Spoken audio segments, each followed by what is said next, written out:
वो 3 मानते हैं, आणविक त्रयी, वार्ता और दंड नीति। बृहस्पति यानी कि बृहस्पति के अनुयायी जो है वो 2, शुक्राचार्य जिनको औसनस भी कहा जाता है वो 1, और जो अर्थशास्त्रकार चाणक्य हैं वो 4 मानते हैं। ठीक है, आणविक शकी, त्रयी, वार्ता, दंड नीति। तो शायद इतना हमने पढ़ लिया था। थोड़ा सा यहाँ से देख लेते हैं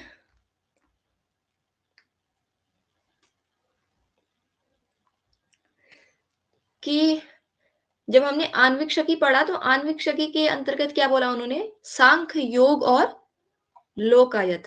ठीक है, ये आणविक शकी के अंतर्गत आते हैं। और यहाँ पे लिखा है सांख्य योगो लोकायतम चेत आणविक शकी। जो आणविक शकी विद्या है उस विद्या के अंतर्गत सांख्य शास्त्र, योग शास्त्र और लोकायत शास्त्र जो है वो आणविक शकी के अंतर्गत आता है। त्रयी के अंतर्गत धर्म और अधर्म आते हैं। वार्ता जो विद्या है, वार्ता के अंतर्गत अर्थ और अनर्थ आता है। और जो दंड नीति है उसके अंतर्गत न्याय और अन्याय, जो शिक्षा दी जाती है वो इसके अंतर्गत आती है। ठीक है, न्याय और अन्याय का विवेचन। फिर बल अबले च एतासाम हेतु भी अन्वीक्षमाणा लोकस्य उपकरोति। कह रहे हैं कि बल मतलब होता है शक्ति, सामर्थ्य। अबल है मतलब जिसमें बल नहीं है।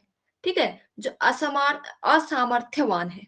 ठीक है, सामर्थ्य और असामर्थ्य। एतासाम, एतासाम मतलब जो ये 4 विद्याएं बताई हैं। ठीक है, आणविक शकी, त्रयी और वार्ता और दंड नीति। तो कह रहे हैं कि इन विद्याओं को बल और अबल, सार्थकता तथा निरर्थकता की क्या है, हेतु भी, हेतु भी मतलब कारण। ठीक है, हेतुवाद से सिद्ध करके क्या करती हैं, कह रहे हैं ये जो अन्वीक्षकी विद्या है वो लोकस्य उपकरोति, जो संसार है, लोक है, उसका उपकार करती है। फिर व्यसने अभ्युदये च बुद्धि अवस्थापयति। व्यसन क्या होता है, अभ्युदय मतलब होता है, अभ्युदय हम कहेंगे, अभ्युदय मतलब कि जब किसी चीज का उदय होता है। ठीक है, जैसे संपत्ति होना, वो एक प्रकार का किसी इंसान का अभ्युदय। और जब विपत्तियां आ जाती हैं तो वो व्यसन। ठीक है, उसे व्यसन बोलते हैं। संपत्ति और विपत्ति में लोगों की बुद्धि को ये जो आणविक शकी विद्या है वो क्या करती है, अवस्थापित करती है। प्रज्ञा वाक्य क्रिया वैसारध्यम च करोति। और क्या करती है ये आणविक शकी विद्या, तो ये जो आणविक शकी विद्या है वो क्या करती है, प्रज्ञा, प्रज्ञा मतलब क्या होता है, बुद्धि। ठीक है, और वाक्य क्रिया, वाक्य क्रिया मतलब बोलने में चतुरता, वाक्पटुता जिसको कहते हैं। क्रिया, क्रिया मतलब कर्म, कर्म में क्या करती है, वैसारध्यम च करोति। वैसारद मतलब एक तरह की क्या बोलते हैं इसको, वैसारद का मतलब होता है विद्वता। ठीक है, विद्वता प्रदान करती है। ठीक है, ये जो आणविक शकी विद्या है, अगर ये आ गया आपके प्रश्न आ गया आपके पेपर में कि प्रज्ञा वाक्य क्रिया वैसारध्यम का विद्या करोति। ठीक है, तो यहाँ पे आणविक शकी विद्या करोति, आणविक शकी विद्या करती है। ठीक है, वो आणविक शकी विद्या, ये जो ये 3 विद्याएं हैं, ये अन्य विद्याएं जो है कह रहे हैं कि उनके उनका कारण होके लोक का उपकार करती है। और संपत्ति तथा उत्पत्ति, संपत्ति और विपत्ति में यह क्या करती है, बुद्धि को अवस्थापित करती है। और बुद्धि वाक्य क्रिया यानी वाक्पटुता और कर्म में वैसारध्य च करोति, विशारद देती है यानी कि विद्वता प्रदान करती है। आया समझ में?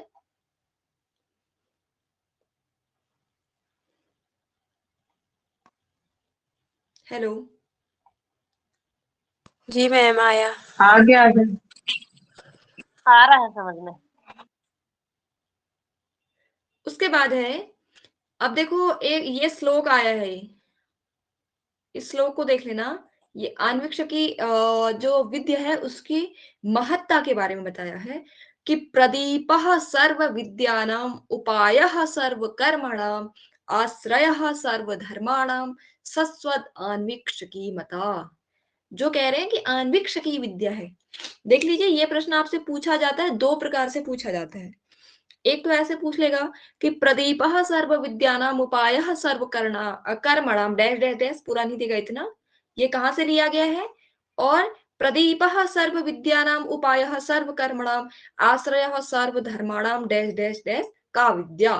तो वहां पे आपको कौन सी विद्या लिखनी है, आन्वीक्षकी विद्या। ठीक है। और एक चीज और पूछिएगा कि जो ये पूरा श्लोक दे दिया जाएगा और ये श्लोक कौन से प्रकरण से पूछा गया है। तो ये जो पूछा गया है ये विद्या समुद्देश्य प्रकरण से पूछा गया है। ठीक है, मतलब आपको देखो प्रश्नों का पैटर्न जैसे आ रहा है ना, उस हिसाब से अपना मतलब दिमाग को आपको यहाँ पे सुलाना नहीं है। ठीक है, आपको एक्टिव रखना है अपना दिमाग कि हमें, अगर आपको अपने दिमाग में भी सोचना है कि ये प्रश्न कैसे पूछ सकता है एग्जामिनर, क्योंकि अब हमने 3-4 बार आप लोगों ने पेपर दे दिया है। चलो एक कोई एक निकिता है, वो तो अभी छोटी है, मतलब बीए कर रही है वो, अगली बार से वो भी दे सकती है। लेकिन आप लोगों ने पेपर दे दिया 2 या 3 बार या किसी ने 1 बार, लेकिन थोड़ा थोड़ा तो पता होगा कि कैसे प्रश्न पूछ सकता है। तो ये ही प्रश्न आपसे घुमा फिरा के 4-5 बार पूछ सकता है, 4-5 तरीके से पूछ सकता है। तो इसलिए अपने दिमाग में आपको बिठाना है कि कैसे पूछेगा। ठीक है, तो प्रदीपः सर्व विद्यानाम, आन्वीक्षकी मता यहां से लेंगे, जो आन्वीक्षकी विद्या है वो कैसी है, कह रहे हैं कि सर्व विद्यानाम प्रदीप, जो सभी विद्याएं हैं। ठीक है, इसके अलावा त्रयी वार्ता दंड नीति, जो विद्याएं हैं कह रहे हैं, तो उन सभी विद्याओं की क्या है ये प्रदीप। प्रदीप मतलब होता है दीपक। ठीक है, सर्व कर्मणाम उपाय, और क्या है, सभी कर्मों का क्या है ये उपाय है। उपाय मतलब साधन होते हैं। ठीक है, तो सभी कर्मों का ये क्या है, साधन है, उपाय है। सर्वधर्माणाम आश्रय, ये जो अन्वीक्ष की विद्या है वो सभी धर्मों की आश्रय है, या मतलब आश्रय देने वाली है। ठीक है, सहारा देने वाली है। कौन सी विद्या है आश्रय देने वाली, धर्माणाम अन्वीक्षिकी। आश्रय का विद्या, अन्वेषिकी।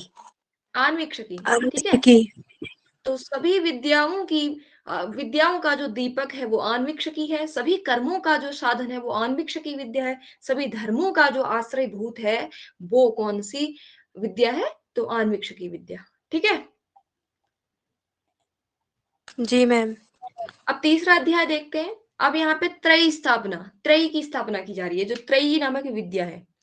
तो त्रयी के अंतर्गत साम ऋग यजुर्वेदास्त्रय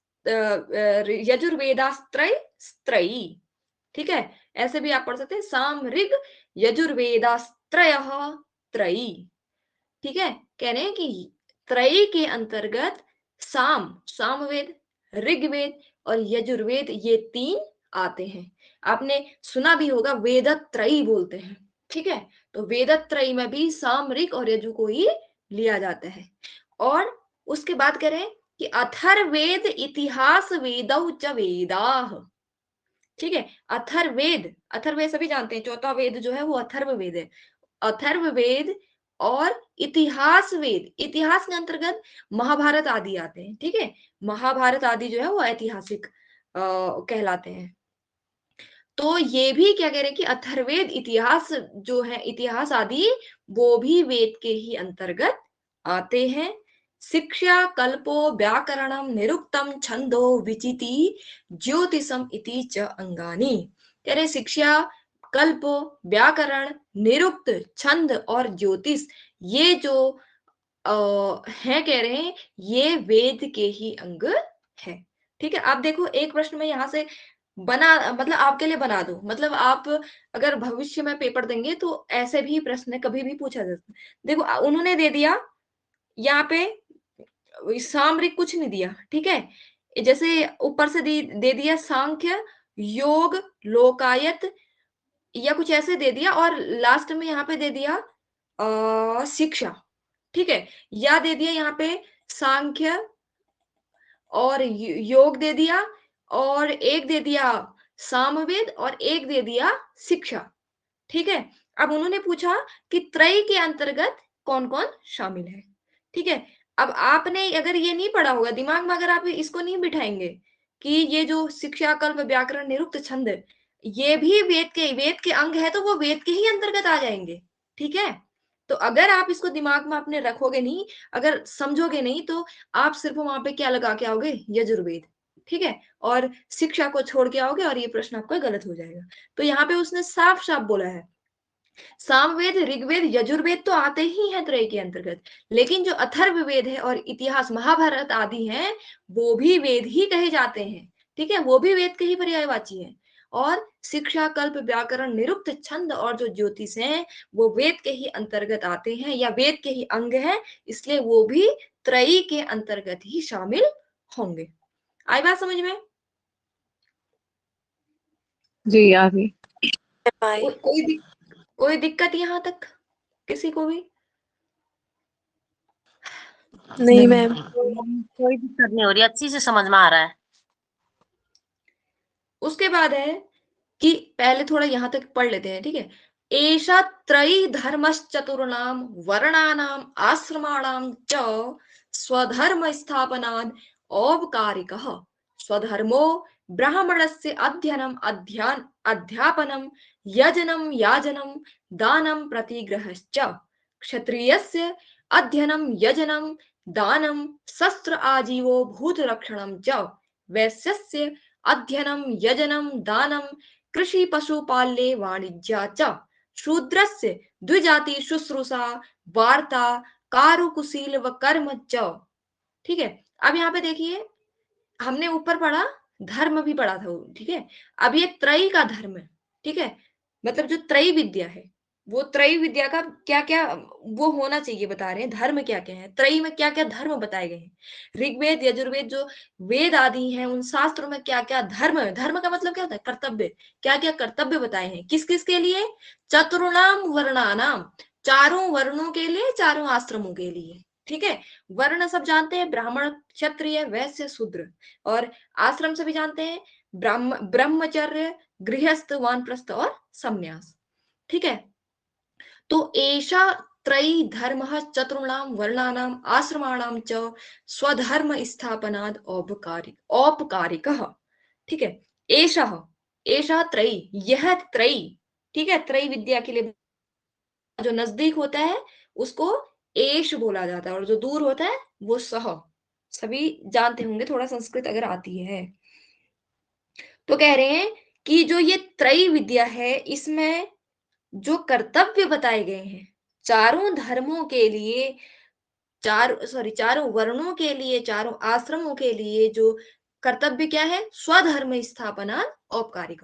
मतलब कहने का मतलब ये है कि इस त्रयी विद्या में चारों वर्णों के, चारों आश्रमों के अपने अपने धर्मों की स्थापना के बारे में बताया गया है। मतलब कि अपने अपने कर्तव्यों के बारे में बताया गया है कि ब्राह्मण का कर्तव्य क्या होता है, क्षत्रिय का कर्तव्य क्या होता है, वैश्य का कर्तव्य क्या होगा, और शूद्र का कर्तव्य क्या होगा।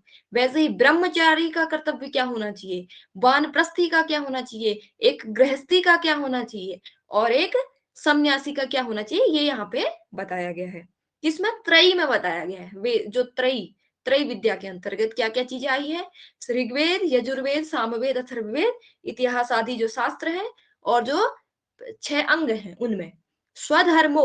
अब देखो, अपने धर्म, ब्राह्मण का धर्म क्या है, ब्राह्मणस्य स्वधर्मो, ब्राह्मणस्य स्वधर्मो, यानी कि ब्राह्मण का, षष्ठी विभक्ति, ब्राह्मण का अपना धर्म जो है वो क्या है, अध्ययनम, स्वाध्याय करना, उसके बाद अध्यापन, अध्यापन कराना, ठीक है, मतलब पहले स्वाध्याय करना, फिर उसको दूसरों को पढ़ाना, यजनम, यज्ञ करना, याजनम, यज्ञ करवाना, दानम, दान लेना, और दान देना, ठीक है। दानम मतलब दान देना, और प्रतिग्रह च, उस फिर दान लेना, जैसे देते हैं ना एक जो पंडित होते हैं, मतलब विद्वान लोग जो होते हैं, आप यहाँ पे ब्राह्मणस्य का मतलब जानते हैं, वर्णों के आधार पे सभी ने वेद पढ़े हैं, तो उस ब्राह्मण की बात हो रही है यहाँ पे। तो ब्राह्मण का जो कर्तव्य है, 6 कर्तव्य बताए हैं, उसको सभी को याद रखना है, ये पूछा जाता है कहीं कहीं पे। देखो, उसका ब्राह्मण का कर्तव्य अध्ययन, स्वयं अध्ययन भी करेगा और दूसरों को भी कराएगा, यज्ञ स्वयं भी करेगा और दूसरों को भी कराएगा, दान देगा भी और दान लेगा भी। ये 6 जो कर्म है वो ब्राह्मण के हैं। ये प्रश्न पूछा जाता है और यहाँ पे भी कंफ्यूजन हो जाता है। तो क्षत्रिय का क्या कर्तव्य होता है? तो क्षत्रिय का कर्तव्य क्या है? अध्ययनम, अध्ययन करना। यजनम, अध्ययन कराएगा नहीं, वो सिर्फ करेगा। ठीक है, क्षत्रिय जो है वो अध्ययन करेगा, स्वाध्याय करेगा। यजनम, यज्ञ करेगा। दानम, दान देगा। शस्त्र आजीवो भूत रक्षणम, और क्या करेगा? शस्त्र आजीवो। शस्त्र आजीवो मतलब शस्त्रों से अपनी आजीविका चलाएगा। ठीक है, शस्त्रों मतलब शस्त्रों के द्वारा जीविकोपार्जन। मतलब जब जंगल में जैसे कोई हिरण वगैरह है, जब उनको मारेगा तब उससे अपनी आजीविका चलाएगा, उसको खाएगा तो अपनी आजीविका चलाएगा। उसको मतलब जैसे मारते हैं ना, आखेट करने जाते हैं, शिकार करने जाते हैं, तो उनको करना मतलब क्षत्रिय का कर्म है, वो करेगा। ठीक है, आखेट करना क्षत्रिय का धर्म है, कर्तव्य है, वो करेगा। और भूत रक्षणम, देखो यहाँ पे भूत रक्षण, प्राणियों की रक्षा, लोगों की रक्षा जो करेगा वो भूत रक्षण। और पशु रक्षण अगर कहीं पे आएगा तो वहां पे आंख बंद करके वैसे लगा देना है। ठीक है, कहीं कहीं पे पशु रक्षण भी आता है कंफ्यूजन करने के लिए, क्योंकि मतलब बहुत जगह ऐसा होता है कि पिछली बार शायद पेपर में आया था या कहीं हम मैंने टेस्ट दिया था, तो वहां पे पशु रक्षण लिखा था और मैंने लगा दिया क्षत्रिय पे। हाँ, वहां पे वो क्या बोलते हैं उसका नाम, बाईजूस, बाईजूस ऐप पे पहले टेस्ट हुआ करता था, तो वहां पे भूत रक्षणम की जगह पशु रक्षण लिख दिया था। तो पशु रक्षण अगर कहीं पे भी लिखा होगा तो वहां पे आपको आंख बंद करके वैसे लगाना है, और भूत रक्षण लिखा होगा तो वहां पे आपको क्षत्रिय ही लगाना है। ठीक है, समझ में आया क्षत्रिय का धर्म? क्षत्रिय का धर्म यज्ञ करना, अध्ययन हाँ। करना, दान देना, और शस्त्रों से मतलब जो उसके शस्त्र हैं, हथियार हैं, उन हथियारों से आजीविका चलाना और प्राणियों की रक्षा करना। उसके बाद वैश्य का क्या कर्तव्य होना चाहिए? वणिक जो व्यापार करता है, तो उसका क्या कर्तव्य होना चाहिए? तो अध्ययनम, अध्ययन करना। यजनम, यज्ञ करना। दानम, दान देना। कृषि पशुपाले, कृषि करना, पशुपालन करना। और वाणिज्य, वाणिज्य मतलब होता है व्यापार करना। ठीक है, व्यापार करना वैश्य का धर्म है। पशु पालना वैश्य का धर्म है। कृषि करना वैश्य का धर्म है। दान देना, ये तो सब में कॉमन है, तीनों में कॉमन है। ठीक है, दान देना वैश्य का धर्म है, यज्ञ करना, ये तीनों तो कॉमन ही है सब में, मतलब तीनों वर्णों में। ठीक है, तो अध्ययन, यजन, दान, कृषि, पशुपालन, ये वैश्य के कर्तव्य है। उसके बाद शूद्र का क्या कर्तव्य है? तो शूद्रस्य द्विजाति शुश्रूषा वार्ता कारुकुशील कर्म च। जो शूद्र है तो उस शूद्र का क्या कर्तव्य है? तो कह रहे हैं द्विजाति शुश्रूषा। द्विजाति उसको बोलते हैं जिसका दूसरी बार जन्म हो गया है। ठीक है, मतलब जिसका उपनयन संस्कार हो गया है उसे द्विजाति कहा जाता है, द्विज कहा जाता है, मतलब द्विज। ठीक है, दो बार जन्म लेना, एक बार माता के गर्भ से और एक बार जब उसका उपनयन संस्कार होता है, सभी जानते होंगे। तो शूद्रस्य, शूद्र का जो कर्तव्य है वो है कि द्विजाति शुश्रूषा, द्विज लोगों की, जो ये तीन ऊपर वर्ण बताए हैं, ब्राह्मण क्षत्रिय वैश्य, उनकी क्या करना? सेवा करना, और उनसे वार्ता करना, और उनसेकारु कर्म और कुशीलव, ये कुछ कर्म होते हैं, मतलब उनकी सेवा करना, ये जो कर्तव्य है ये शूद्र के कर्तव्य है। कभी कभी आपसे पूछेगा कारु कुशीलव कर्म, ये किसका वो है, धर्म है? तो ये शूद्र का धर्म है। ठीक है, ये मूल भी आप याद रख लेना, पढ़ लेना। कारु कुशील, कारु कुशील, सॉरी कारु कुशीलव कर्म। ठीक है, ये शूद्र का है। इतना समझ में आया? हाँ आया। अब हमने पढ़ लिए चारों वर्णों का कर्तव्य, या चारों वर्णों का धर्म पढ़ लिया। अब हम पढ़ेंगे चारों आश्रमों का धर्म। ठीक है, जो अभी जैसे हम, मतलब हम अपने आप को नहीं कहेंगे, मतलब जो विद्या अध्ययन करता है, ठीक है, हम तो शिक्षा ले रहे हैं, विद्या अध्ययन, वो ब्रह्मचारी जो गुरु के पास ही रहता है और ब्रह्मचर्य का पालन करता है, उसे एक प्रकार से हम लोग जो अभी कह सकते हैं हम ब्रह्मचारी हैं। और उसके बाद फिर जब शादी हो जाती है, विवाह हो जाता है, तो फिर वो गृहस्थ आश्रम में प्रवेश करता है।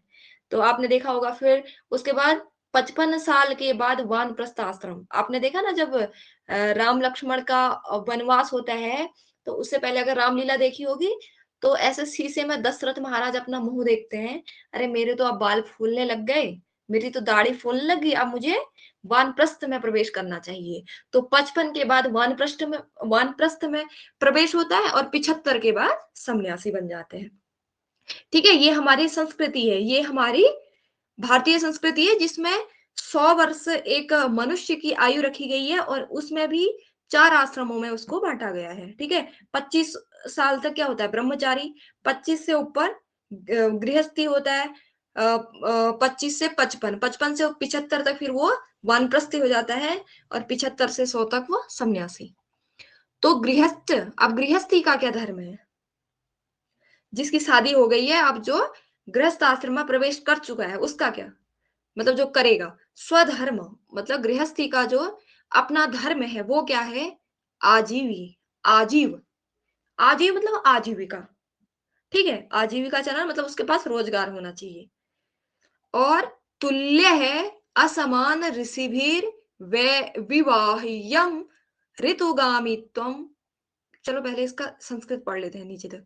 गृहस्थस्य स्वधर्म आजीवस्तुल्ये असमान ऋषिभिः विवाह्यं ऋतुगामित्वं देवपित्रातिथि पूजा भृत्येषु त्यागः शेष भोजनं च ब्रह्मचारिणः स्वाध्यायो अग्निकार्य अभिषेकौ भैक्षवृत्तित्वम् आचार्ये प्राण अंतिकी वृत्तिः तद अभावे गुरुपुत्रे स ब्रह्मचारिणी वा वानप्रस्थस्य ब्रह्मचर्यं भूमौ शय्या जटा अजिन धारणम अग्निहोत्र अभिषेकौ देवता पितृ अतिथि पूजा वन्यश्च आहारः परिव्राजकस्य जितेन्द्रियत्वम् अनारंभो निष्किंचिन्नत्वं संगत्यागो भैक्षव्रतम् अनेकत्रारण्ये या अनेकत्र अरण्ये च वासो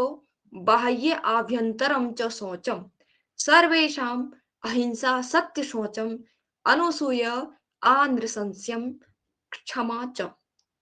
ठीक है, अब यहाँ पे चारों के बता दिए। आवाज आ रही है ना? जी मैम आ रही है। आ रही है। गृहस्थस्य स्वधर्म, गृहस्थी का जो धर्म है वो क्या है, कह रहे हैं कि आजीविका। ठीक है, मतलब अपने धर्म के अनुसार, मतलब ये नहीं चोरी चकारी करके धन अर्जन करना नहीं, मतलब धर्म के कर्तव्य, जो उसका धर्म है, जो उसका धर्म कहता है, उसके अनुसार उसको अपनी आजीविका। और तुल्य है असमान ऋषि भी विवाहियम, और क्या करना है उसको, या तो अपने समान या अपने असमान। ठीक है, या तो अपने समान या अपने असमान गोत्र में क्या करना चाहिए, विवाह संबंध करना चाहिए। और ऋतुगामित्वम, ठीक है, ऋतु काल में स्त्री के साथ, अपनी पत्नी के साथ सहवास करना चाहिए। और देवताओं की, पितरों की, अतिथि की पूजा करनी चाहिए, और मतलब या दे पूजा करनी चाहिए। और भृत्येषु, ठीक है, देव पितृ अतिथि की और भृत्यों के खाने के बाद जो शेष भोजन बचता है, उसको ग्रहण करना चाहिए। ठीक है, मतलब गृहस्थी में इतना त्याग होना चाहिए। गृहस्थ आश्रम सभी आश्रमों में श्रेष्ठ आश्रम बताया गया है, अगर उसको सबसे अच्छी तरह जिया जाए तो। ठीक है, ठीक है, अभी इतना अच्छा बताया है कि एक गृहस्थी का जो कर्तव्य है वो क्या है, धर्म पूर्ण आजीविका कमाना, और अपने समान या असमान गोत्र में विवाह करना, ऋतु काल में पत्नी के साथ सहवास, और देवताओं, पितरों और अतिथि की पूजा, तथा उन देवताओं, पितरों, अतिथि और जो सेवक हैं, उन सेवकों के खाने के बाद जो शेष बचा भोजन है, उस भोजन का ही क्या करना चाहिए, मतलब उस भोजन को ही स्वीकार करना चाहिए, ग्रहण करना चाहिए। फिर ये है गृहस्थी का धर्म है। अब ब्रह्मचारी का धर्म क्या है, तो ब्रह्मचारिणः स्वाध्यायो अग्निकार्य अभिषेकौ भैक्ष वृत्तित्वम आचार्य प्राणंतिकी वृत्ति ही तद अभावे गुरुपुत्रे स ब्रह्मचारिणी व। अब बता रहे हैं ब्रह्मचारी का जो कर्तव्य होगा वो क्या होगा, स्वाध्याय करना। ठीक है, स्वाध्याय, अग्निहोत्र जो वो होते हैं, यज्ञ वगैरह होते हैं, छोटे छोटे अग्निहोत्र करते हैं ना, सुबह सुबह या शाम दोनों टाइम होता है अग्निहोत्र यज्ञ। तो ब्रह्मचारी को क्या करना चाहिए, स्वाध्याय करना चाहिए, अग्निहोत्र जो यज्ञ है उनको करना चाहिए, और स्नान अभिषेको, अभिषेक मतलब स्नान आदि, ठीक है, स्नान आदि करना चाहिए, और भिक्षाव्रत। ठीक है, पहले जब गुरुकुल में रहते थे ना, तो वो क्या करते थे, सुबह उठ के उनका अध्याय करना, अग्निहोत्र आदि मतलब स्नान आदि करके स्वाध्याय करते थे, अग्निहोत्र आदि करते थे, और फिर वो भिक्षाटन के लिए जाते थे। ठीक है, मतलब भिक्षा मांग के खाते थे। और क्या करते थे, आचार्य प्राणंतिकी, जो आचार्य हैं, जो उनके गुरु होते थे, उनके समीप बैठते थे, उनके समीप रहते थे। ठीक है, और अगर आचार्य गुरुकुल में नहीं है, अगर कहीं चले गए हैं, तो उनके अभाव में वो क्या करते थे, गुरु पुत्र के साथ रहते थे। ठीक है, अगर उनके जो गुरु हैं, उनके गुरु कहीं चले गए, अगर उनके पुत्र वहां पे हैं, तो उन मतलब एक ब्रह्मचारी ना अकेले नहीं रह सकता। ठीक है, ये वो होता था, मतलब कि वो अकेले नहीं रहेगा। तो अगर आचार्य कहीं चले गए हैं, तो अगर उनका पुत्र वहां पे है, तो वो जो ब्रह्मचारी है वो गुरुपुत्र के साथ रहेगा। अगर गुरुपुत्र भी वहां पे नहीं है, तो उसके साथ के जो ब्रह्मचारी, अन्य ब्रह्मचारी हैं, उनके साथ रहेगा। आई बात समझ में? ब्रह्मचारी को स्वाध्याय करना चाहिए, अग्निहोत्र आदि यज्ञ करने चाहिए, स्नान आदि के बाद भिक्षाटन, जो भिक्षा ले लाएंगे उसी को ग्रहण करना है, मतलब भोजन रूप में उसी को ग्रहण करना है, तथा आचार्य के समीप रहना है। अगर आचार्य नहीं है, तो आचार्य की अनुपस्थिति में, आचार्य के अभाव में उनके पुत्र के साथ रहना। अगर पुत्र भी नहीं है, तो उनके साथ जो अन्य ब्रह्मचारी लोग हैं उनके साथ रहना है। आई बात समझ में गृहस्थी और ब्रह्मचारी के बारे में? हाँ हाँ आया। आ गई। जी मैम आया। अच्छे से आया। उसके बाद है वानप्रस्थी, 55 से 75 के बीच का जो टाइम होता है। तो वानप्रस्थस्य ब्रह्मचर्य, मतलब वानप्रस्थी भी क्या होता है ना, उसको भी ब्रह्मचारी की, जो ब्रह्मचारी के नियम है कि ब्रह्मचर्यम भूमौ सय्या, मतलब ब्रह्मचारी की तरह भूमि पर सोना है। सैया मतलब सोना है। ठीक है, मतलब भूमि पर सैया लगानी है। और जटा जिन धारणम, उस वानप्रस्थी को जटाओं को धारण करना है, फिर उसको बाल बाल नहीं काटने हैं। अग्निहोत्र आदि कर्म करने हैं, अभिषेक आदि मतलब प्रतिदिन क्या करना है, स्नान करना है। और देवता पितृ अतिथि, देवताओं की, पितरों की, अतिथि की पूजा करनी है। और उसके बाद वन्य च आहार, और उसको आप कहीं घर का खाना नहीं खाना है, उसको आहार वन्य मतलब जंगल में जो फल फूल है उन्हीं को ग्रहण करना है, अन्य चीजों को नहीं। ठीक है, वानप्रस्थी को भी ब्रह्मचर्य की तरह या ब्रह्मचारी की तरह भूमि पर सोना है। जटा जिन धारणम, जटाओं को धारण करना है। अग्निहोत्र आदि यज्ञ करने हैं। अभिषेक स्नान आदि करना है। देवता पितृ अतिथि की पूजा के बाद उसको क्या करना है, वन में ही जो आहार है, फल फूल है, उनको ही आहार के रूप में ग्रहण करना है। आ गया? हाँ आ गई। जी मैम। उसके बाद हाँ है आ गया। परिव्राजक। परिव्राजक मतलब सन्यासी, सन्यासी। सन्यासी नहीं होता है, सन्यासी होता है। ठीक है, तो परिव्राजकस्य जितेन्द्रियत्वम अनारंभो निष्किंचनत्वम संग त्यागो भैक्षुव्रतम अनेकत्र अरण्ये च वासो बाह्ये आभ्यंतरम च शौचम। कह रहे कि जो परिव्राजक है, जो सन्यासी है, वो उसको क्या करना है, जितेंद्रिय, अपनी इंद्रियों को जीत लेना है। मतलब कि अब देखो, वानप्रस्थ आश्रम के से ही उसकी शुरुआत हो जाती है संन्यास ग्रहण करने की। मतलब जब वो 25 साल तक प्रैक्टिस करेगा ना, तभी वो सन्यासी बन सकता है। 25 साल तक वो जब ब्रह्मचारी की तरह रहेगा, जटा जिनको धारण करेगा, अग्निहोत्र आदि करेगा, तो तब उसको आदत बनी रहेगी, तब वो संन्यास आश्रम में ग्रहण कर सकता है, मतलब जा सकता है। ठीक है, तब तक क्या हो जाएगा, वो अपने आप में कठोर हो जाएगा, अपनी इंद्रियों को जीत लेगा। ठीक है ना, उसमें भी 25 साल लगते हैं। तो कह रहे हैं परिव्राजक से, जो सन्यासी है, उसका धर्म क्या है, उसका कर्तव्य जितेंद्रियत्वम, अपनी इंद्रियों पर संयम रखना है, यानी कि अपनी इंद्रियों पर विजय पानी है। अनारंभो निष्किंचनत्वम, और कह रहे हैं कि उसको क्या कर देना है, कर्म फल का त्याग कर देना है। मतलब कर्म, हम कहते हैं ना कि कर्म करो उसका फल मिल जाएगा, लेकिन उसे वो कर्म नहीं, मतलब उसे ये नहीं होना चाहिए कि मैं कर्म कर रहा हूं इसका फल ये मिलेगा। ठीक है, उसको ये, उसके मन में ये विकार आना ही नहीं है। इसलिए उसे न अनारंभ, मतलब वो उसको कोई काम, पहला तो यह कि उसे कोई काम आरंभ ही नहीं करना है। ठीक है, और दूसरा उसे कर्म फल का भी त्याग कर देना है। और भैक्ष व्रतम, मतलब उसको क्या करना है कि मतलब एक ही स्थान से, एक ही जगह से, या एक ही घर से, या एक ही गांव से भिक्षा नहीं मांगनी है। ठीक है, मतलब उसे अलग अलग जगहों से भिक्षा मांगनी है।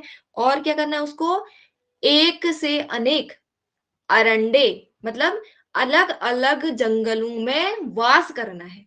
ठीक है, मतलब ये है कि ना, एक सन्यासी एक जगह पर स्थिर नहीं हो सकता, उसको एक जंगल से दूसरे जंगल में भटकते रहना, भटकते रहना, भटकते रहना। और भिक्षा भी वह एक गांव से नहीं मांगेगा, मतलब अलग अलग अलग, आज इस गांव से मांगा है तो दूसरे दिन दूसरे गांव से। ठीक है, तो ये एक सन्यासी का कर्तव्य है।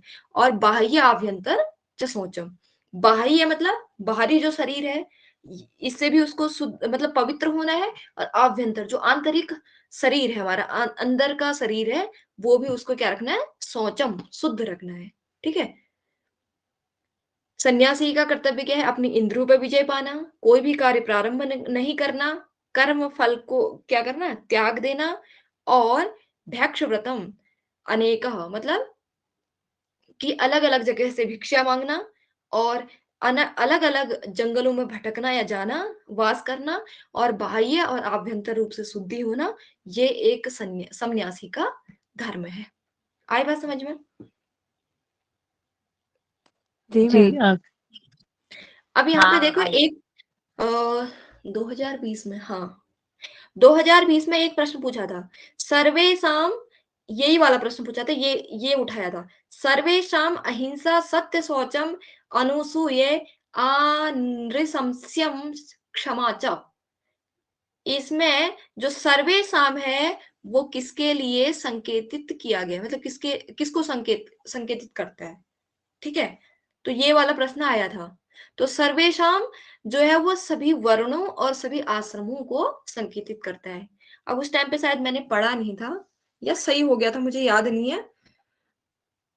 तो ये प्रश्न यहाँ से पूछा था, देखो ये अभी इतने बीच से प्रश्न पूछा है, सर्वेशम सभी वर्णों का, या सभी, और सभी आश्रमों का, जो कह रहे हैं कि जो साधारण धर्म है, वो धर्म क्या है, अहिंसा, किसी भी जीव की हिंसा नहीं करनी है। ठीक है, मन कर्म और वचन से, सत्य, हमेशा सत्य बोलना है, सोच पवित्र रहना है। और अनुसूया, सत्य और सोच अनुसूय, और कह रहे हैं मन की शुद्धि, और आंध्र संयम, मतलब परदोष का अभाव, और उसके अंतर क्या होना चाहिए, क्षमा। ठीक है, क्षमा का भाव होना चाहिए। सभी वर्णों और आश्रमों का जो साधारण धर्म है, वो अहिंसा है, सत्य है, सोच है, अनुसूय है, अनुसंयम है, और क्षमा है।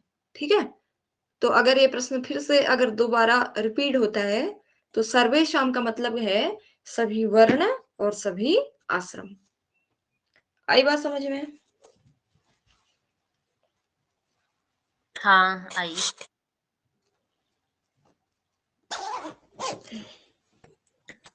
मैम एक बार और बता दो ये वाला नीचे वाला सर्वेशम वाला। सर्वेशाम अहिंसा सत्यम शौचम अनुसूय आनृशंस्यम क्षमा च। कह रहे हैं कि सर्वेशाम, सर्वेशाम का मतलब है सभी वर्णों और सभी आश्रमों, जो ऊपर पढ़ रहे थे हम, सभी वर्ण ब्राह्मण क्षत्रिय वैश्य और शूद्र, और सभी आश्रम, ब्रह्मचर्य, गृहस्थ, वानप्रस्थ और संन्यास।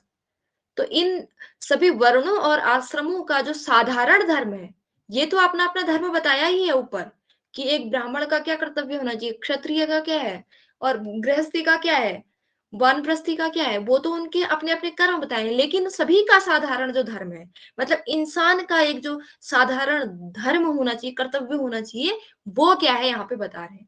ठीक है, अब सभी वर्णों और आश्रमों में सभी प्राणी आ जाते हैं। ठीक है, सभी मनुष्य आ जाते हैं, सभी इंसान आ जाते हैं। तो उनका जो साधारण कर्तव्य है, कह रहे हैं, वो क्या है, अहिंसा, सत्य, शौच। शौच मतलब क्या था, पवित्र। ठीक है, सत्य मतलब सदा सत्य बोलना, अहिंसा मतलब किसी भी प्रकार की हिंसा नहीं करना, अनुसूया मन को शुद्ध रखना, और आनृशंस्यम, आनृशंस्यम मतलब परदोष से क्या होना, मुक्त होना, और क्षमा, अपने अंदर क्षमा का भाव होना चाहिए। ये सभी मनुष्यों का कर्तव्य है। अब मनुष्य के अंतर्गत वो ही आ जाते हैं सभी वर्ण और आश्रम। ठीक है, अब यहाँ पे आपसे अर्थशास्त्र के अनुसार पूछेगा, तो आपको सर्वेशाम का मतलब सभी वर्ण और सभी आश्रम लगा देना है, वहां पे सभी मनुष्य मत लगा देना।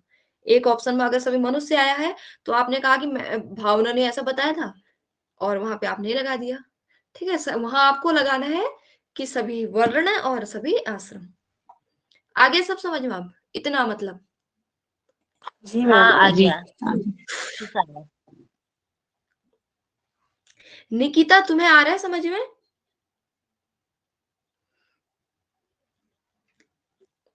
तुम्हारी आवाज ही नहीं आ रही है यहाँ तक तो। यस मैम समझ में आ रहा है। Okay okay. उसके बाद देखिए, ये भी आपसे पूछ सकते हैं। ठीक है, ये ऐसे पूछा एक श्लोक के टाइप पे, तो ये भी पूछा जाएगा। तो विद्या समुद्देश प्रकरण है। ठीक है, स्वधर्मः स्वर्गाय अनन्त्याय च तस्यातिक्रमे लोकः संकराद उच्छिद्येत।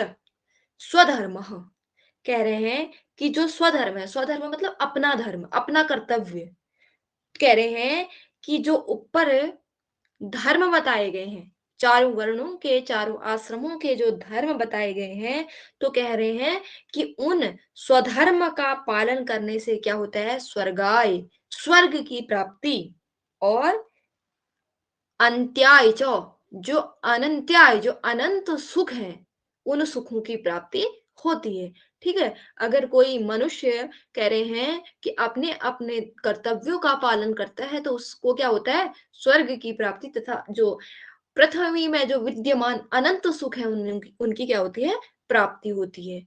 तस्य अतिक्रमे, अगर उनका अतिक्रमण कर दिया। ठीक है, मतलब जो हमारे कर्तव्य हैं, उन कर्तव्यों को भूल के, हम अपने धर्म को भूल के, मतलब उसका अतिक्रमण कर रहे हैं, तो उससे क्या हो जाएगा, कह रहे हैं कि लोकः संकरात, लोक में, लोक मतलब क्या है कि संसार में क्या हो जाएगा, वर्ण संकर होके या कर्म संकर होके क्या हो जाएगा, सभी लोग क्या हो जाएंगे, नष्ट हो जाएंगे। ठीक है, इसलिए अपने कर्तव्यों से भागना नहीं है, यही कहने का मतलब है। ठीक है, अपने धर्म का पालन करने से स्वर्ग की प्राप्ति होती है, तथा अनंत सुखों की प्राप्ति होती है, कि इंसान अपने धर्म का अगर पालन करेगा, तो वो मुक्ति भी पा सकता है, मुक्ति पा सकता है। बहुत सारे उदाहरण है। और अगर इसका अतिक्रमण कर दिया जाता है, तो जो संसार है, उसमें क्या होता है, वर्ण संकर पैदा होते हैं, और जिससे यह संसार क्या हो जाता है, नष्ट हो जाता है। फिर है कि तस्मा स्वधर्मं भूतानां राजा न व्यभिचारयेत्, स्वधर्मं सदधानो हि प्रेत्याच्ययः च नन्दति। तस्मात् स्वधर्मम, इसलिए क्या करना चाहिए, राजा, राजा मतलब राजा का, धर्मम कर्तव्य, धर्म है कि उसे क्या करना चाहिए, भूतानाम न व्यभिचारयेत, मतलब कि एक राजा का कर्तव्य होना चाहिए कि वह सभी भूतों को, भूतों मतलब प्राणियों को क्या करे, अपने अपने धर्म से क्या न करने दे, व्यभिचारेत मतलब अपने अपने धर्म से विचलित न होने दे। स्वधर्मम समदधानो ही, कह रहे हैं कि अपने अपने धर्म पर जो राजा सब लोगों को अपने अपने धर्म पर समदधानो चलने के लिए बोलता है, प्रेत्य च इह च नंदति, कह रहे हैं इह और प्रेत्य, कह रहे हैं कि वह जो राजा है वह इह इह लोक में, च और प्रेत्य परलोक में, ठीक है, प्रेत लोक में या परलोक में क्या करता है, नंदती आनंद को प्राप्त करता है। ठीक है, मतलब इसलिए एक राजा का कर्तव्य है कि वह अपनी प्रजा को अपने उसके मतलब अंदर जितने भी प्राणी हैं उनको अपने अपने धर्म से विचलित नहीं होने देना चाहिए। स्वधर्मम समदधानो, जो राजा सभी लोगों को अपने अपने धर्म में चलाने के लिए प्रेरित करता है, वह राजा इस लोक में तो आनंद को प्राप्त करता ही है, साथ ही परलोक में भी क्या करता है, आनंद को प्राप्त करता है। आई बात समझ में? हाँ में। आगे। और ये जो श्लोक है ना, ये श्लोक कौन से प्रकरण से पूछा गया है? कोई है ऐसा जो बता सके मुझे, ताकि मुझे भी संतुष्टि मिल जाए।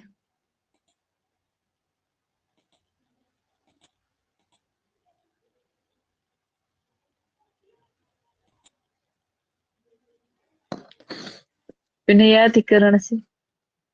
प्रकरण त्रयी पूछा धर्म मैंने, त्रयी प्रकरण धर्म पूछा। धर्म ये देखो, मैं चिल्ला चिल्ला के विद्या बोल रही हूँ, चिल्ला चिल्ला। विद्या समुद्देश समुद्देश्य वेरी गुड। त्रयी धर्म, विद्या समुद्देश्य त्रयी धर्म।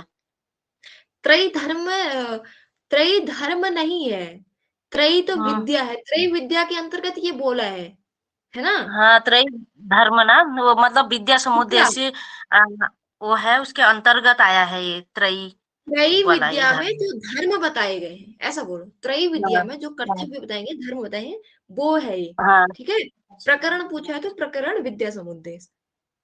आई बात समझ में? हाँ हाँ। ठीक है, अभी विद्या समुद्देश ही चल रहा है ना ये अभी तक। हाँ, ठीक है। फिर ये भी श्लोक ही है कि व्यवस्थित आर्य मर्यादा कृतवर्ण आश्रम स्थिति त्रयाभिरक्षितो लोकः प्रसीदति न सीदति। व्यवस्थित आर्य मर्यादा, आर्य मतलब जो आर्य मर्यादा मतलब जो हमारे जो वेदों को मानते हैं उनको आर्य कहा गया है। ठीक है, तो कह रहे हैं कि जिस प्रजा की आर्य मर्यादा व्यवस्थित रहती है और जो वर्ण, ठीक है, जो वर्ण और जो आश्रम है वह क्या करते हैं, नियमों का पालन करती है। ठीक है, जो नियमों और जो आश्रम के और वर्णों के नियमों का पालन करती है, और जो त्रयाभिरक्षितो, और जो त्रयी के द्वारा विहित नियम है, ठीक है, जो त्रयी के द्वारा विहित अभिहित जो नियम है उन नियमों का रक्षण करती है, वह प्रजा कैसी होती है, लोकः प्रसीदति। वह प्रजा, लोका मतलब प्रजा, क्या करती है, प्रसीदति, हमेशा प्रसन्न रहती है, न सीदति, वो हम दुखी नहीं रहती है। ठीक है, जो प्रजा, जिस प्रजा की या जिस प्रजा की मर्यादा क्या रहती है, व्यवस्थित रहती है, अपनी मर्यादाओं तक ही रहती है, और जो वर्ण तथा आश्रमों के द्वारा बनाए गए, कृत मतलब बनाए गए नियमों को ग्रहण करती है या नियमों का पालन करती है, और जो त्रयी के द्वारा बताए गए नियम है उनका रक्षण करती है, ऐसी जो प्रजा है वह हमेशा प्रसन्न रहती है, न सीदती, कभी भी दुख को प्राप्त नहीं होती है। और ये भी अगर आपसे पूछा जाए कि व्यवस्थित आर्य मर्यादा कृत वर्ण आश्रम स्थिति, ये कहाँ से पूछा गया है, तो ये अर्थशास्त्र के पहले अधिकरण और पहले अधिकरण के पहले प्रकरण से पूछा गया है।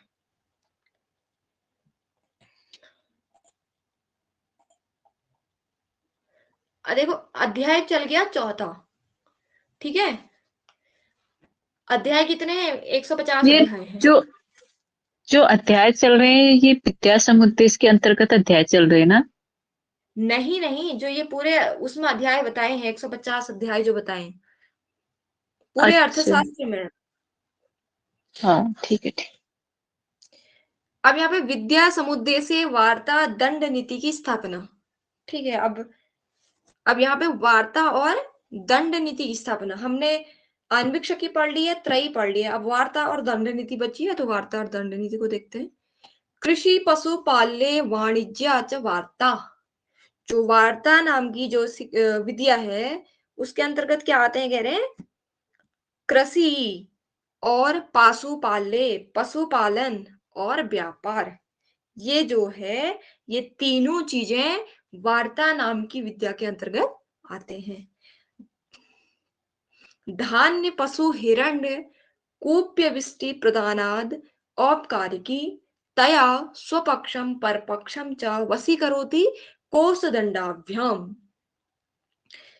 धान्य, धान्य मतलब धान वगैरह जो खाद्य पदार्थ है, पशु सभी जानते हैं, गाय आदि, हिरण्य, हिरण्य मतलब होता है सोना, कूपी, कूपी मतलब होता है, कूपी मतलब क्या होता है, हाँ, कूपी मतलब सोना चांदी के अतिरिक्त जो अन्य धातुएं हैं, ताम्र आदि, तांबा आदि जो तेजस धातु हैं, ठीक है, या साखू आदि इमारती काष्ठ इत्यादि जो अतेजस द्रव्य हैं, ये आते हैं कूपी के अंतर, कूप्य के अंतर्गत।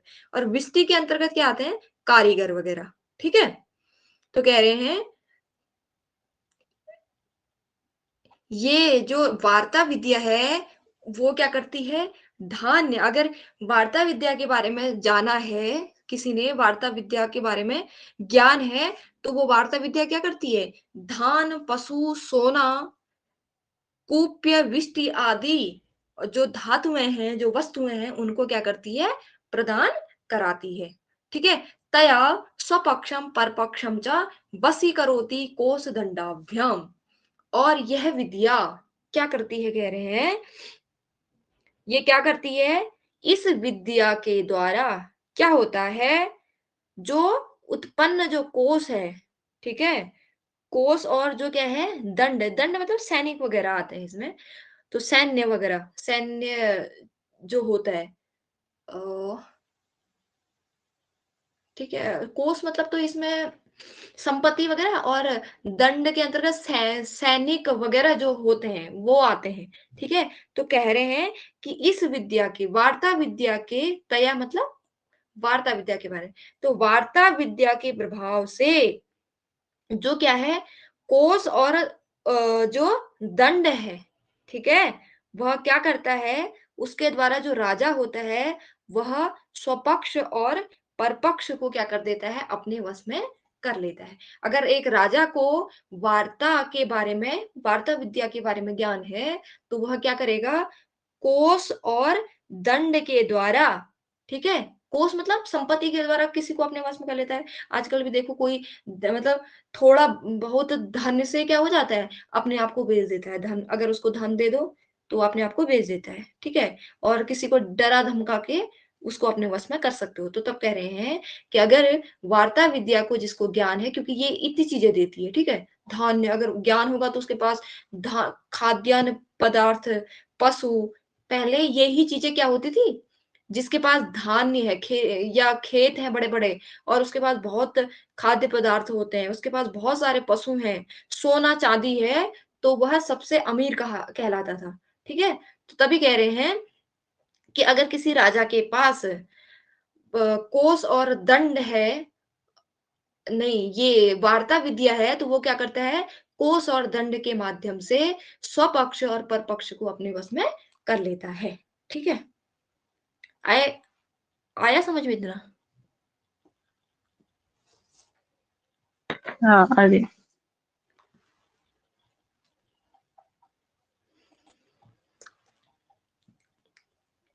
फिर है कि आन्वीक्षिकी त्रयी वार्तानां योग क्षेम साधनो दंडः तस्य नीतिः दंडः नीति अलब्ध लाभार्था लब्ध परिरक्षणी रक्षित विवर्धिनी वृद्धस्य तीर्थे प्रतिपादनी च तस्याम आयत्ता लोकयात्रा तस्मान् लोकयात्रार्थी नित्यम उद्यत दंडः स्यात्।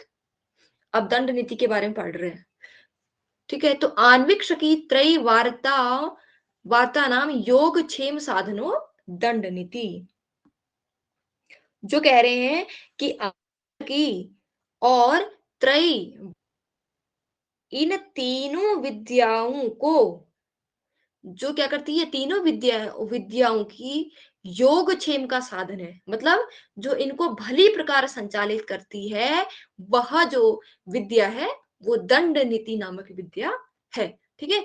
आणविक शकी त्रयी और वार्ता को भली भांति संचालित करने वाली जो विद्या है वो क्या है, दंड विद्या है, ठीक है।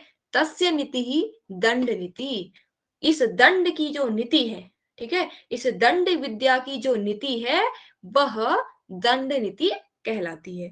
अलब्ध लाभार्था, अलब्ध लाभार्था मतलब जो क्या है, अलब्ध है, ठीक है, मतलब जो प्राप्त नहीं है, तो यह क्या करती है, अलब्ध लाभार्था, यह जो दंड नीति है वो अलब्ध लाभार्था, अप्राप्त, अलब्ध मतलब अप्राप्त, अप्राप्त वस्तु को प्राप्त कराती है, और लब्ध परिरक्षणी, प्राप्त वस्तु को क्या कराती है, प्राप्त वस्तु का रक्षण करती है, और रक्षित वस्तु की विवर्धिनी, रक्षित वस्तु को क्या करती है, बढ़ाती है, और वृद्धस्य तीर्थे प्रतिपादनी च, और क्या करती है, कह रहे हैं कि लोक यात्रा है जो वृद्धस्य तीर्थे प्रतिपादनी, और ये क्या करती है, रक्षित वस्तु को बढ़ाती है, और बढ़ाती हुई वस्तु का उपयुक्त पात्र में क्या करती है, ठीक है,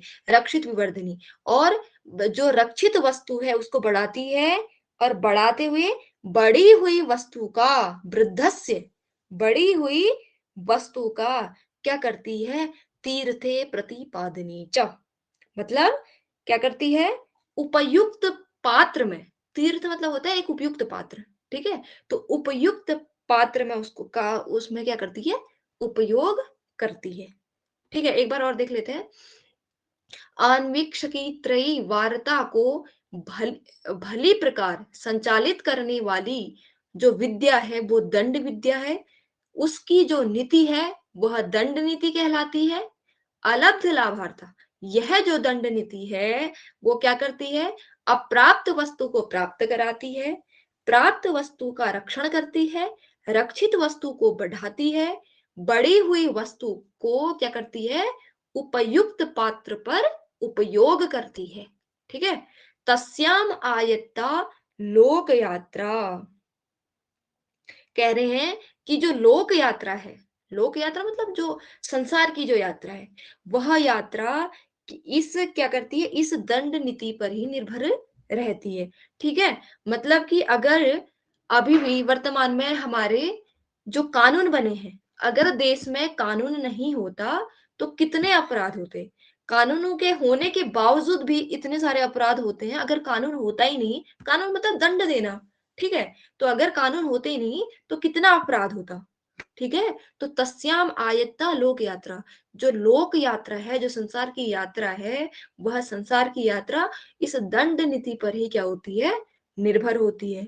तस्मात् लोक यात्रार्थी नित्यम उद्यत दंडः स्यात्, तस्मात् मतलब इसलिए, लोक यात्रार्थी नित्यम उद्यत दंडः स्यात्, जो लोक यात्रार्थी,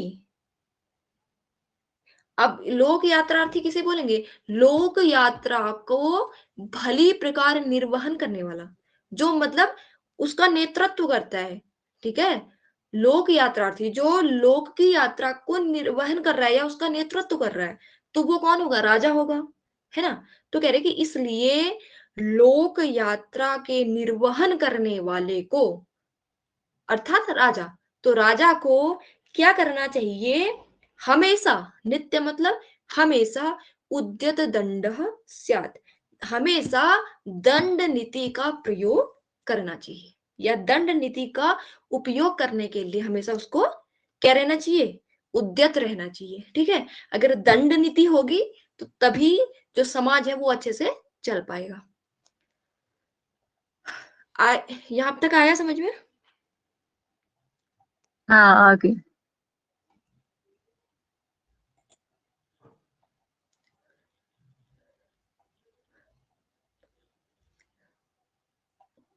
एक देखो, एक प्रश्न यहाँ पे कहाँ पे आ रहा था, ये मैंने कहाँ देखा, यहाँ पे है ये, हाँ ये देखो, दुष्प्रणीतः काम क्रोधाभ्याम अज्ञानद्वा वानप्रस्थ परिव्राजकानपि कोपयति, ये मैंने कहाँ देखा ये प्रश्न, मुझे याद आ रहा है अभी, इस बार आया था क्या? नहीं, इस बार तो नहीं आया था। कहीं मैंने देखा इस बार पता यही नहीं। योगक्षेम वाला पूछा था, जो ये योगक्षेम बता रहे हो आपने, सही था। पैराग्राफ आया था ना। हाँ, ये तो पता था, ये सही है। चलो, योगक्षेम का मतलब पूछा था ना, प्राप्ति की रक्षा करना, जो प्राप्त हो गया उसकी रक्षा। ये आ गया ना, क्षेम का मतलब, क्षेम। हाँ, योग हाँ का हाँ, मतलब सही कहा बताया आपने। था, मतलब पहले पता था। हाँ, योग का मतलब प्राप्ति को प्राप्त करना, फिर क्षेम का मतलब प्राप्ति की रक्षा करना। ये हाँ, ये देखो यहाँ पे ना, हाँ, ये पैराग्राफ ही आया था, पूरे तो मेरे को याद नहीं आ रहे, बस यही प्रश्न आया तो इसी का याद आ रहा है बस। हाँ मुझे याद आ गया, क्षेम का मतलब क्या है पूछा हाँ गया था। हाँ, क्षेम का पूछा था। हम्म। ये मेरे को क्षेम, लग रहा है एक पैराग्राफ अर्थशास्त्र से ही आया था इस बार, जो प्रश्न छांटने वाले होते हैं ना। अब जब ना आंसर की आएगी तब पता चलेगा कहाँ से आया था, क्या आया था। हाँ, तभी पता चलेगा। वही वही, ये यही याद आ रहा है बस, योगक्षेम पता नहीं कहाँ से पूछा था। अभी तो खाली अनुमान है, अनुमान हाँ। हनुमान से बलवान होता है कहते हैं ना। वही चल रहा है अभी। आगे बढ़े या कल देखें यहाँ से? कल देखते हैं फिर, अब 9 बज गए हैं, खाना भी बनाते हाँ, आज मुझे भी बनाना है ना। हैं। अच्छा अच्छा, चलो ठीक। हाँ, चलो इतना कल पढ़ेंगे इतना।